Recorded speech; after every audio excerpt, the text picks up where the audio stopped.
இஸ்லாமியர்கள் எல்லாம் தீவிரவாதிகள் அப்படிங்கக்கூடிய ஒரு பிம்பம் வந்து கட்டமைக்கப்பட்டிருக்கு இல்லையா? அதுக்கு மிக முக்கியமான காரணம் யாருன்னா, உங்க பக்கத்திலே ஒருத்தர் உட்காந்துருக்காரு. அவரும் அவர் மாதிரி இருக்கக்கூடிய பல நடிகர்களும் சேர்ந்து நிறைய திரைப்படங்கள் மூலியமா இஸ்லாமியர்கள் எல்லாம் தீவிரவாதிகள் அப்படிங்கக்கூடிய ஒரு பிம்பத்தை வந்து பல ஆண்டுகளா இந்தியாவில் வந்து கட்டமைச்சிருக்காங்க. நீங்க இந்தியாவில் இஸ்லாமிய பிரச்சனைகள் இருக்கு, மதம் சார்ந்த நிறைய பிரச்சனைகள் இருக்கானா? கண்டிப்பா இருக்கு. ஆனா நீங்க தமிழ்நாட்டை இந்தியாவில் இருக்கக்கூடிய மற்ற மாநிலத்தோடு நீங்க வந்து ஒப்பிட்டு பார்த்தீங்க அப்படின்னா, இந்த மதம் சார்ந்த விஷயங்கள்ல மத நல்லிணக்கம் அப்படிங்கிறது நம்ம தமிழ்நாட்டில் தான் அதிகமா இருக்கு.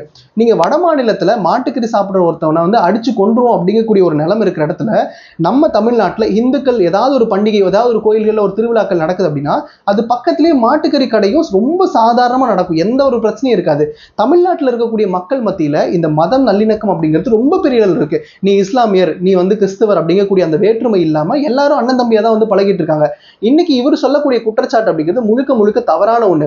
இன்னைக்கு இந்த மதம் சார்ந்த பிரச்சனைகளை அதிகமா ஊக்குவிக்கிறது யாருன்னா நடிகர்கள் தான். நடிகர்கள் அவர்கள் நடிக்கக்கூடிய படங்கள் மூலியமா இஸ்லாமியர்கள் எல்லாமே வந்து தீவிரவாதிகள் அப்படின்னு கொஞ்சம் கொஞ்சமா காட்ட முயற்சி பண்ணிட்டு இருக்காங்க. ஒரு படமும் வரும்போது அந்த படத்தை எதிர்த்து விமர்சனம் எல்லாருமே வந்து பண்ணிட்டு இருக்கோம். ஆனா அது எல்லாத்தையும் தாண்டி இஸ்லாமியர்கள் எல்லாமே தீவிரவாதிகள் அப்படின்னு கட்டமைக்கிறது திரைப்படத்தில் நடிக்கக்கூடிய நடிகர்கள் தான்.